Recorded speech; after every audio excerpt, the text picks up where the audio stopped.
미국과 이란이 종전 양해각서에 서명하면서 4개월 가까이 이어져온 전쟁이 사실상 종료됐습니다. 이와 함께 미국은 14개항 합의문도 공개했습니다. 이란과의 종전 합의가 발표된 가운데 트럼프 대통령은 레바논과 이스라엘 등 모든 전선에서의 완전한 휴전이 이뤄지길 바란다고 밝혔습니다. 온라인 게임 갈등이 현실 범죄로 이어졌습니다. 20대 한인 남성이 게임 상대를 찾아가 망치로 폭행하는 사건이 발생했습니다. 국제 유가 안정세에 힘입어 미국 휘발유 가격이 하락했습니다. 전국 평균 휘발유 가격은 2달여 만에 갤런당 4달러 아래로 떨어졌습니다. 캘리포니아주가 일부 성인 메디켈 가입자의 치과 혜택을 축소합니다. 오는 7월부터 서류 미비자를 포함한 일부 성인의 무료 치과 진료 혜택이 중단될 예정입니다. 시청자 여러분 안녕하십니까? KBS 아메리카 뉴스입니다. 공식 서명을 앞둔 미국과 이란 간 양해각서의 구체적인 내용이 명확하게 드러나고 있습니다. 미 고위 관계자가 언론의 합의문 전문을 공개했는데 여기엔 이란 고농축 우라늄 처리 방식과 호르무즈 해협 60일 개방 등의 내용이 담긴 걸로 전해졌습니다. 김성수 기자가 보도합니다. 프랑스 베르사유 궁전에서 열린 만찬 자리, 트럼프 미국 대통령이 종전 양해각서에 직접 서명합니다. 마크롱 프랑스 대통령 등 참석자들이 흐뭇한 표정으로 박수를 보냅니다. 이란도 페제시키안 대통령이 친필 서명하는 사진 여러 장을 공개했습니다. 양국의 종전 협상 단장이 전자 서명한 데 이어 대통령들까지 원격으로 서명을 마치며 합의는 즉시 발효됐습니다. 미 당국자는 14개항 합의 전문을 공개했습니다. 호르무즈 해협 관련 미국은 해상 봉쇄를 풀고 이란은 30일 안에 전쟁 전 수준으로 통항을 복원합니다. 다만 무료 개방은 60일까지, 그 이후엔 오만 포함 연안국 등과 논의합니다. 이란의 핵무기 포기 약속도 담겼습니다. 고농축 우라늄은 국제 원자력 기구의 감독 아래 현장에서 희석하기로 했습니다. Ending the current conflict, reopening the Strait of Hormuz, and preventing Iran from ever obtaining a nuclear weapon. That's what it was all about. 레바논 포함 모든 전선에서 군사작전이 종료되고 이란 동결자금 해제 역시 포함됐습니다. 트럼프 대통령은 전쟁을 끝내는 마당에도 이란에 압박을 가했습니다. If they don't honor that, we'll probably go back to bombing them until they honor it, you know? It's amazing what bombs can do. 트럼프 대통령이 G7 정상회의 일정 중에 종전 양해각서에 공개 서명한 것은 동맹국들과의 갈등을 봉합하고 국제사회의 지지를 끌어내려는 의도가 담긴 걸로 해석됩니다. 워싱턴에서 KBS 뉴스 김성수입니다. 트럼프 대통령은 소셜미디어를 통해 레바논과 헤즈볼라, 이스라엘을 포함한 모든 전선에서 완전한 휴전을 기대한다고 밝혔습니다. 이번 발언은 자신이 서명한 이란과의 종전 양해각서가 발효되고 후속 협상을 위한 60일 일정이 시작된 상황에서 나왔습니다. 앞서 공개된 종전 양해각서 1항에는 레바논을 포함한 모든 전선에서 군사작전을 즉각적이고 영구적으로 종료한다는 내용이 명시됐습니다. 트럼프 대통령은 미국은 평화에 전념하고 있다며 중동 지역의 모든 당사자가 협상 약속을 이행해 줄 것을 촉구했습니다. 온라인 게임에서 갈등을 빚은 상대를 찾아가 망치로 폭행한 20대 한인 남성에게 징역 4년형이 선고됐습니다. 뉴저지에 거주하던 22세 에드워드 강은 지난 2024년 6월 온라인 게임 상대에게 보복하기 위해 플로리다주까지 항공편으로 이동했습니다. 강 씨는 미리 준비한 망치를 들고 피해자의 집에 침입해 머리를 공격했으며 몸싸움 끝에 출동한 경찰에 체포됐습니다. 당국은 온라인 분쟁이 현실의 중범죄로 이어지는 사례가 늘고 있다며 청소년의 경우 보호자는 물론 이용자 스스로도 각별히 주의해 줄 것을 당부했습니다. 북한에 억류됐다 숨진 미국인 대학생 오토 원비어의 유족이 북한 관련 동결 자금을 지급받을 수 있게 됐습니다. KBTV 신영주 기자입니다. 워싱턴 DC 연방지법의 베릴 하웰 판사가 지난 11일 JP모건 체이스 은행에 동결된 1,710만 달러, 한화 약 260억 원을 원비어 씨의 부모 프레드와 신디 원비어에게 지급하라고 명령했습니다. 이 자금은 파키스탄 핵 과학자 AQ칸 네트워크와 관련된 자산입니다. AQ칸 네트워크는 북한의 핵무기 개발을 도운 핵심 외부 조력자로 알려져 있습니다. 법원은 이 네트워크가 북한의 대리인 또는 대행기관 역할을 했고 문제의 동결 자금과 실질적으로 관련돼 있다는 원비어 유족 측의 주장을 받아들였습니다.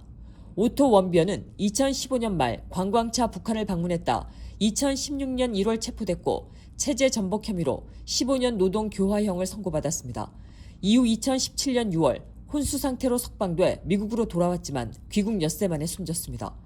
유족은 아들의 죽음에 책임을 묻기 위해 2018년 워싱턴 DC 연방지법에 소송을 제기했고 법원은 북한이 5억 달러, 한화 7천억 원 이상을 배상해야 한다고 판결했습니다. 하지만 북한이 배상 판결을 이행하지 않으면서 유족은 전 세계에 흩어진 북한 관련 자산을 추적해왔습니다. 이번 판결은 그 추적의 결실입니다. 앞서 유족은 유엔 제재 위반 혐의로 압류된 북한 선박 매각대금 일부와 뉴욕주 동결자금 24만 달러, 뉴욕 멜론은행에 예치된 북한 관련 자산 약 220만 달러 등에 대해서도 권리를 인정받았습니다. 이번 JP모건 체이스 동결자산 지급 명령은 알려진 개별 지급 인정 사례 중 가장 큰 규모입니다. 다만 이번에 지급이 명령된 금액도 법원이 인정한 전체 배상액에는 크게 못 미칩니다. 북한이 배상 판결을 이행하지 않는 상황에서 원비어 유족의 자산 추적과 법적 절차는 계속 이어질 것으로 보입니다. 최고의 한인 암 전문의와 함께하면 치료가 달라집니다. LA 한인타운과 부에나파크에 위치한 USC 노리스 종합암센터. 언어나 문화적 어려움 없이 치료에만 집중할 수 있도록 한인 의료진이 상담하고 진료해드립니다. 다양한 분야의 전문의들이 협진을 통해 진단과 치료에 최선을 다하며 임상시험 참여의 기회도 제공합니다. 환자를 먼저 생각하는 마음. USC 노리스 종합암센터. 오늘 예약하십시오. 전국 평균 휘발유 가격이 약 2달 반 만에 처음으로 갤런당 4달러 미만으로 떨어졌습니다.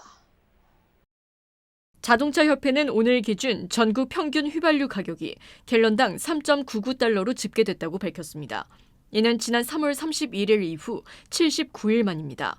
자가용 의존도가 높은 미국에서 갤런당 4달러는 소비자들이 고물가를 체감하는 심리적 기준선으로 통합니다. 이번 하락세는 최근 국제 유가가 안정되면서 서부 텍사스산 원유가 배럴당 76달러 선까지 내려온 영향으로 분석됩니다. 다만 현재 가격은 1년 전과 비교하면 여전히 25%가량 높은 수준입니다. 지역별 편차도 심해 텍사스주 등은 3에서 4달러 안팎을 유지한 반면 캘리포니아주는 5에서 6달러를 웃돌며 큰 차이를 보이고 있습니다.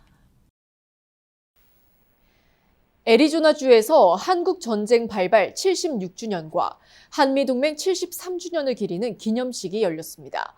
올해는 특별히 참전 용사들이 묻힌 국립묘지에서 개최돼 의미를 더했습니다. 애리조나 보훈처와 한인회는 지난 13일 플래그스태프의 캠프 나바호 보훈 국립묘지에서 한국전 기념식을 개최했습니다. 이번 기념식은 피닉스 도심을 벗어나 원주민 출신 영웅 등 많은 참전 용사가 안장된 북부묘지에서 직접 진행됐습니다. 참석자들은 전사한 애리조나 출신 장병 247명의 이름을 일일이 호명하며 숭고한 이들의 희생을 기렸습니다. 이매훈 애리조나 한인 회장은 참전 용사들의 희생 덕분에 한국이 강력한 민주주의와 경제 대국으로 성장할 수 있었다며 감사와 추모의 뜻을 전했습니다. 트럼프 대통령이 다음 달 4일 건국 250주년을 맞아 워싱턴 DC에서 트럼프 집회를 개최한다고 밝혔습니다. 트럼프 대통령은 자신의 소셜미디어를 통해 7월 4일 링컨 기념관 일대에서 역대 가장 화려한 행사인 트럼프 집회, 즉 미국에 바치는 헌사를 개최하겠다고 전했습니다. 이번 행사에는 300명 이상의 합동 군악대와 의장대가 참여해 트럼프 대통령이 직접 고른 음악대를 연주하며 공군 에어쇼와 대통령 기조연설도 진행됩니다. 특히 행사 대미를 장식할 불꽃놀이에는 세계 기네스 기록 수립을 목표로 역대 최대 규모인 86만 발 이상의 불꽃이 발사될 예정입니다. 다음 달 1일부터 캘리포니아주의 일부 성인 메디켈 가입자를 대상으로 치과 혜택이 크게 축소됩니다. 보건복지국에 따르면 연방 기준 적합한 이민 신분을 충족하지 못하는 19세 이상 성인은 정기검진과 스케일링, 충치치료 등 일반 치과 서비스를 더 이상 무료로 받을 수 없습니다. 대상은 주로 서류 미비자 등이며 다만 심한 치통이나 발치 같은 응급진료는 계속 보장됩니다. 또한 19세 미만 아동과 임산부 등은 신분과 관계없이 기존 혜택이 유지됩니다. 이유케어 클리닉은 기존 혜택을 온전히 쓸 수 있는 기간이 이달 말까지인 만큼 필요한 치료를 서둘러 마칠 것을 당부했습니다. 연방 기상 당국이 올해 발생할 엘니뇨가 1950년 가장 강력한 수준인 이른바 슈퍼 엘니뇨로 발전할 가능성이 크다고 예보했습니다. 국립해양대기청은 올해 엘니뇨가 해수면 온도가 평년보다 화씨 3.6도 이상 높아지는 슈퍼 엘니뇨가 될 확률이 63%에 달한다고 밝혔습니다. 기상 전문가들은 이번 슈퍼 엘니뇨가 올 가을과 겨울, 남부 캘리포니아 날씨를 통째로 바꿔놓을 것으로 보고 있습니다. 겨울철 폭우가 쏟아지면 고질적인 가뭄과 산불 위험은 줄어들 수 있습니다. 반면 최근 대형 산불을 겪은 LA 등 남부 캘리포니아 전역은 지반이 약해져 집중호우 시 대규모 홍수나 토사 유출, 산사태 피해가 발생할 위험이 매우 커질 수 있다고 우려했습니다. 실제로 지난 1997년 슈퍼 엘니뇨 당시 남가주에는 하루 7인치의 폭우와 산사태가 덮치면서 주민 17명이 목숨을 잃기도 했습니다. 당국은 역대급 이상기후에 대비한 철저한 사전 점검을 당부했습니다. 미국의 대표 복지 프로그램으로 꼽히는 사회보장연금이 빠르면 2032년 고갈될 수 있다는 전망이 나왔습니다. 연금에 의존해 생활하는 취약계층이 직격탄을 맞을 것으로 우려됩니다. KBTV 김은지 기자입니다. 미국의 대표적인 사회보장제도인 사회보장연금 기금이 오는 2032년 말 고갈될 수 있다는 전망이 나왔습니다.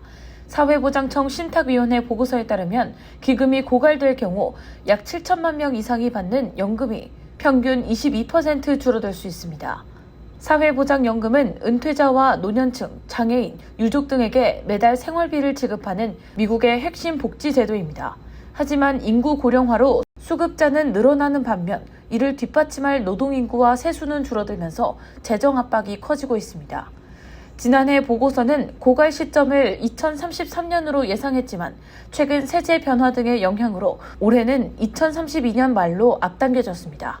사회보장청은 기금이 고갈되더라도 제도가 완전히 중단되는 것은 아니지만 법적으로 약 78% 수준만 지급이 가능하다고 밝혔습니다.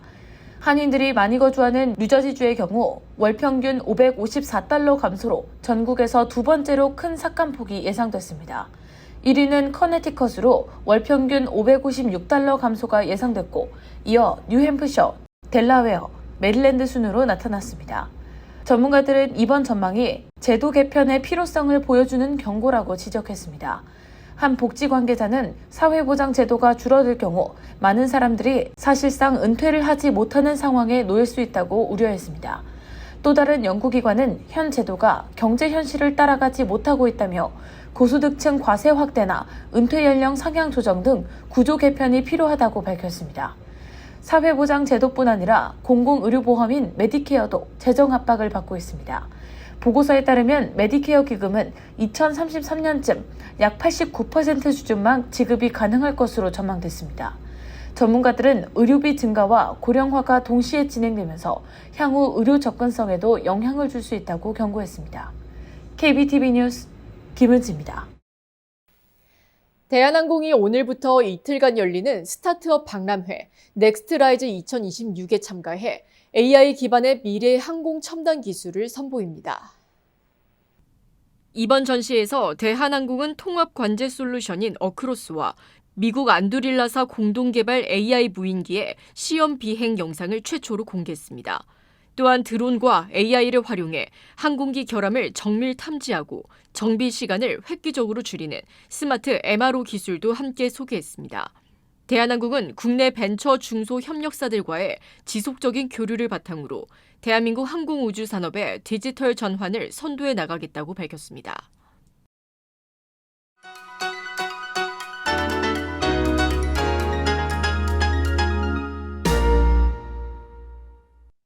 주식시장은 오늘 상승했습니다. 어제 막판에 3대 지수가 하락세로 꺾인 지 하루 만에 회복세를 가동한 건데요.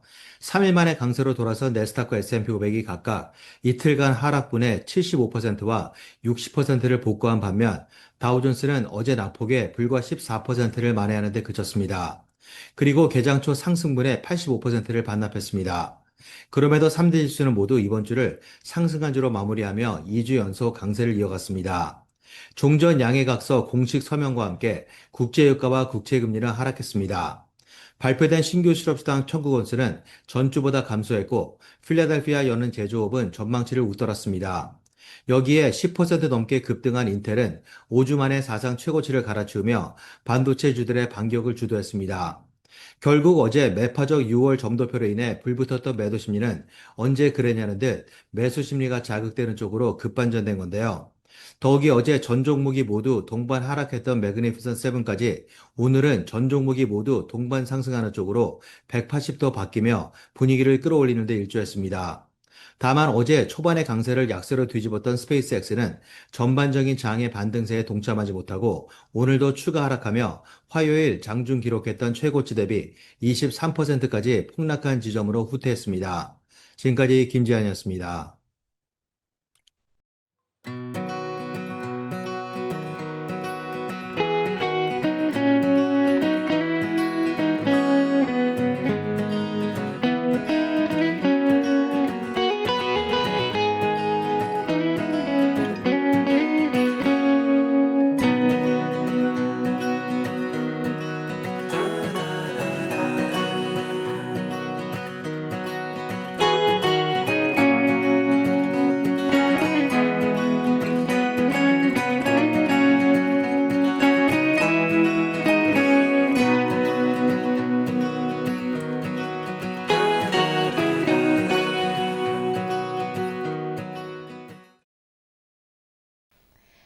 KBS 아메리카 뉴스 오늘 소식은 여기까지입니다. 편안한 저녁 보내시기 바랍니다.